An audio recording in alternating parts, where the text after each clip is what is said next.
Hello, my friend. This is Clyde. I want to meet his teacher.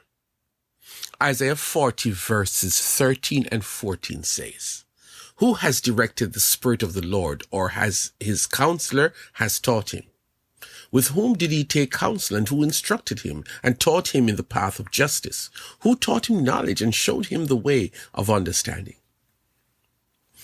Which college or university has produced the most presidents of the United States? You know why I'm asking? Because people tend to judge your pedigree and knowledge based on the school you went to.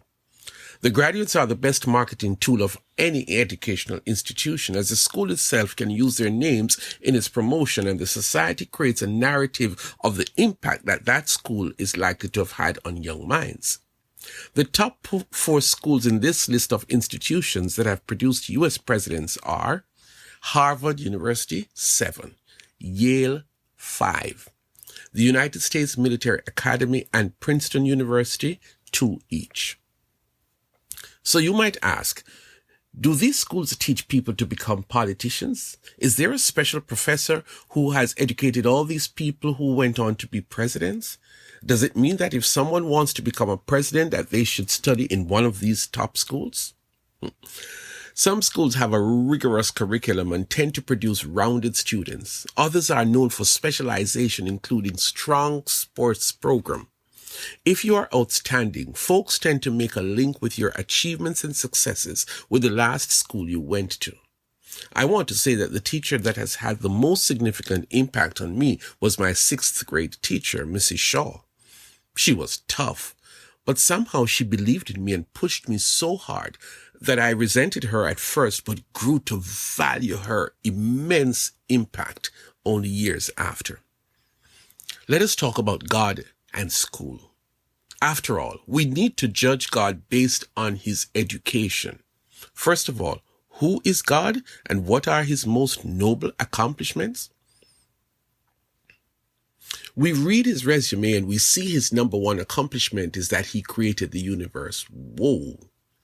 That has been challenged by scientists who have sought to prove that the universe was not created and certainly not by God.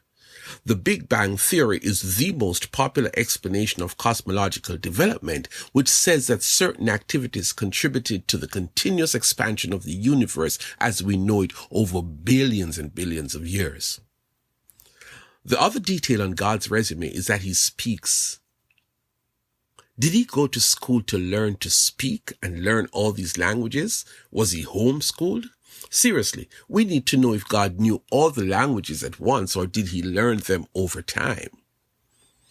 By the way, if you look at the universe today, who was there to determine or assess what God did when he created the universe, and to test it and to decide whether it was well done, or should he continue to work on the project? One last feature on God's resume is that he is said to be omniscient, meaning he knows everything.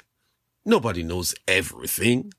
I mean, some folks come close, like the winners of some game shows on television. They seem to know the answer to the most trivial of questions. God's resume says that he knows everything. But don't take my word for it. Check it out for yourself. There are some other items in God's resume, but we will stop there for the time being. Is it sacrilegious to think about God in this light? Well, let us visit the text. The writer has put God and his work on display and invites us to evaluate God and determine whether he should be acknowledged and worshipped, because there is no one like him. The writer is not being facetious. Rather, he is making a point, and so let us join the discussion. He asks the audience one fundamental question about God. Who is responsible for God's education? And who is that person who gave God wise counseling? Knowledge comes from a source. And so the writer is curious to find that person who was responsible for the knowledge that God has. What is that person that God would have turned to when he came upon a challenge? Search the best libraries, interview the best professors, excavate the most complex archaeological site, and my friend, you will never find an answer. Mankind has always wanted to know about God and still has not been convinced that the answer does not exist. Who did the Lord consult to enlighten him, and who was responsible for teaching him the right way? This answer could provide us with some clarity as to how God came to be who he is. Someone who could step out and just started to speak and things appeared? Think again. Before he made those commands such as, let there be light, what existed before and who taught God to think about the need for light? Am I boring you? Hang in there a little while longer. The last question is the heaviest. Who is responsible for God's knowledge? Like, who wrote the textbooks from which he studied? Oh, please tell me who graded his paper when he did his finals. Certainly someone must have signed off his transcript that said that he graduated with honors, top of the class. And who else was in God's class?